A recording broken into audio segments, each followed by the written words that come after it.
morning, everybody. Welcome to Coffee with Craig. Today, we're going to talk about one of our favorite subjects, gun-free zones. Now, I know some of you guys are wondering, why do they talk so much about gun-free zones? Because gun-free zones, as far as the anti-gun community, it is one of those mythical unicorns that, for some reason, they seem to believe will actually prevent people from engaging in gun violence. This idea that that a magical sign will keep people who seek to do harm to other individuals from actually carrying a firearm into that place where that magical sign is, and cause them to and prevent them from actually inflicting bodily harm, while at the same time disarming law-abiding citizens. But once again, I'm not telling you anything you don't already know. It seems kind of obvious, and I think that one only has to look at all of the news reports to realize that most mass shootings occur in gun-free zones. And why is that? Let me see. Might it possibly be because the law-abiding citizens, who would normally be the ones who would step up and be the first responders because they're on the scene, aren't capable of taking down those particular assailants because they've been disarmed? I don't know. Makes a little bit too much sense, but evidently some policymakers don't seem to get it, so we all know how bright they are. But so most of us would come to understand that that's probably why most mass shootings, definition of mass shooting being, 4 or more, occur, 4 people being shot or more, occur in gun-free zones. Well, there was a study out. Well, first of all, let me take a step back. Every town to prevent gun violence. We all know this. This is the kind of the replacement for Mayors Against Illegal Guns, which was kind of disbanded because mayors kept going to jail, getting indicted. A little hard to have an organization, Mayors Against Guns, when, it includes people who are committing crimes. But I digress. So they keep pushing this statistic, and they keep saying, well, no, mass shootings don't occur. They keep talking about, where gun-free zones actually make a difference. So what they did is a group called the Crime Prevention Research Center actually went back and looked at the statistics from the 1950s all the way through till today. And what they found in that study was that 98.4% of all mass shootings that occur happen in gun-free zones. Now, every town disputes that. They say, well, there's a bunch of mass shootings that you're not including. Well, okay, so let's take a look at, what criteria they use to determine what a mass shooting is. Or even more importantly, let's take a look at what they don't include. For example, the Crime Prevention Research Center did not include any mass shooting that had to deal with gang or drug violence. So if it was gang violence or it was drug related, that was not included as a mass shooting. Largely because that's more of a gang and drug problem. One would think, I know, common sense, not that common, at least not with the anti-gun community. So that was the first thing that they did. The other thing that they did was they included any area where an individual, every town wants to say, well, if it's only in places where you are legally not allowed to carry. So, for example, schools or places where the law forbids you from carrying. But in many cases, in many areas, individuals are prohibited from carrying a gun, even if you have a concealed weapons permit, if the property owner, the person who owns the property or runs the property, does not allow you to. Now, in many of those cases, you're not necessarily guilty of carrying a firearm where you're not supposed to, but if they have a sign that says, you're not allowed to carry a firearm and you're carrying it, and they know you're carrying it, they can ask you to leave, and if you don't leave, then you're trespassing. But still, legally, you're not allowed to be able to carry a firearm in that particular area. So those are areas, those public areas are areas that they, in fact, included. But once again, looking at that, we're talking less than 2% of all mass shootings that take place are in areas where an individual is allowed to carry a firearm if they're allowed to legally do so. And, this is important because what we're starting to see now is we're starting to see, at least at the federal level, introduction of legislation that would eliminate things like the federal school-free zone, gun-free zones. Things like military bases. One of the things that President-elect Donald Trump has said is that he wants to eliminate gun-free zones on military bases. I mean, that right there just seems like it would just make common sense. I mean, these are individuals largely who are trained in the use of firearms. Why would you want to disarm them and make it so that they are unable to be able to defend themselves? But once again, common sense, not that common. Even in certain states, they're introducing legislation to help reduce or eliminate gun-free zones. Now, mind you, here in California, we're looking to, we're expanding what areas we want to be gun-free zones. Including removing the ability of CCW holders to be able to carry on school and college campuses. So anyway, obviously the statistics, at least these statistics don't lie. I think they line up with common sense.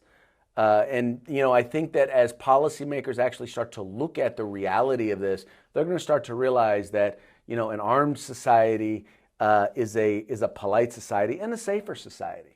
Funny story, and then we'll go on this. So I was meeting with a legislator, and he was talking about his whole thing was, back when I was a kid, I remember we used to have to get under the desk because we were afraid that the Soviet Union would attack us with nuclear weapons, and then over time, we just kind of dissipated, and that just kind of went away, and we kind of evolved and got away from the idea of increasing firearms and increasing the need for weapons to solve problems.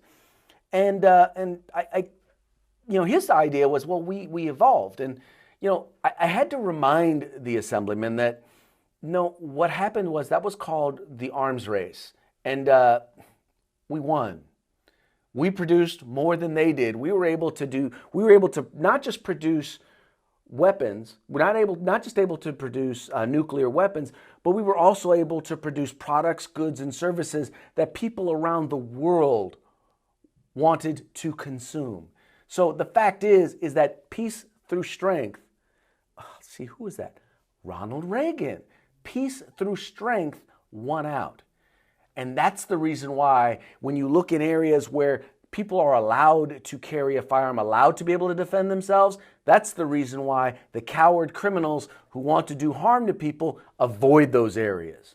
Because they know that there's a good chance that they're going to catch a hot one if they decide that they want to violate those individuals' rights, that they want to try and step up to those individuals. But you go into a gun-free zone, target-rich environment. Anyway, that's my 2 cents. Let's see what y'all have to say. It's odd to me. It just seems like it just makes so much sense. And yet, for some reason, I have no idea why they just absolutely positively refuse to hear the truth.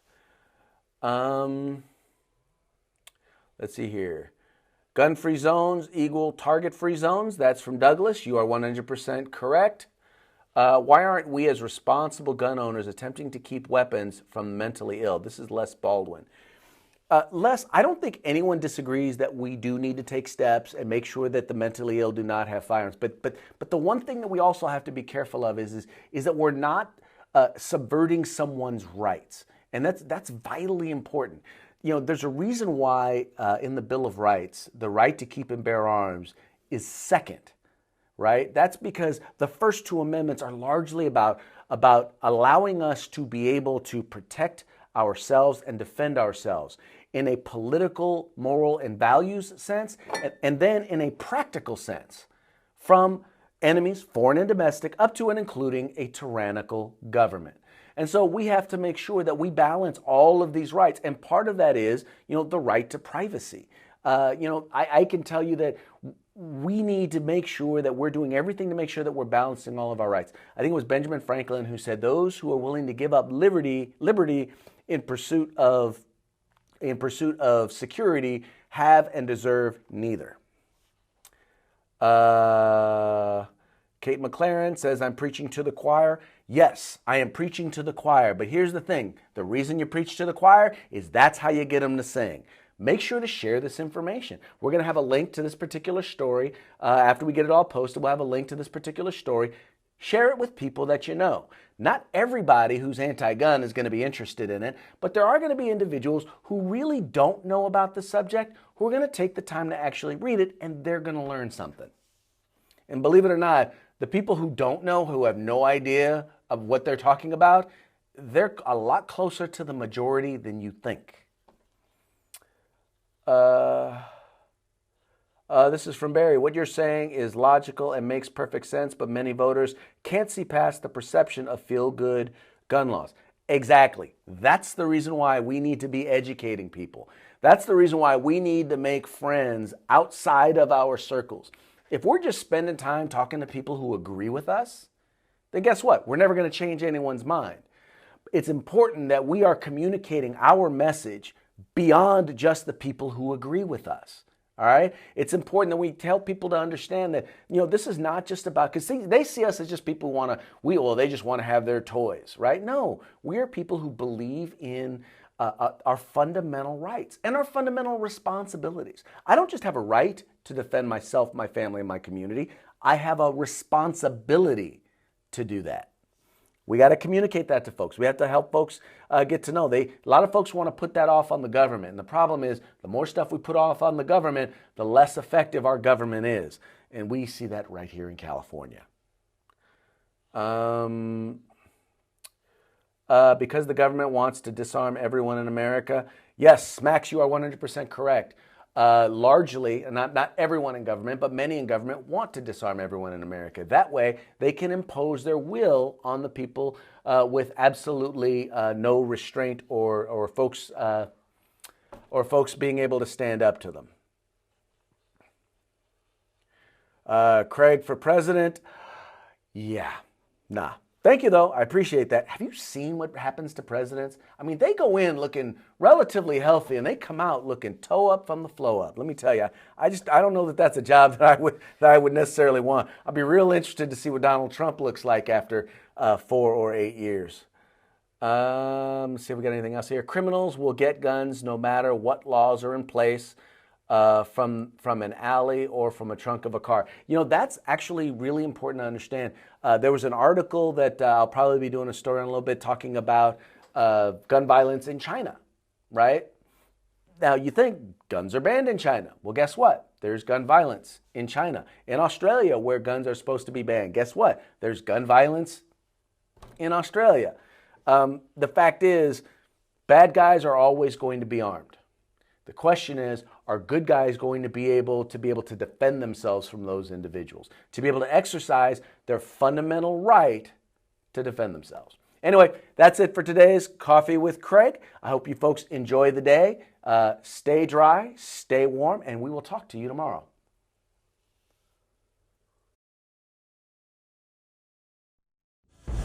If you like these updates, please share them with your friends and subscribe to our YouTube channel.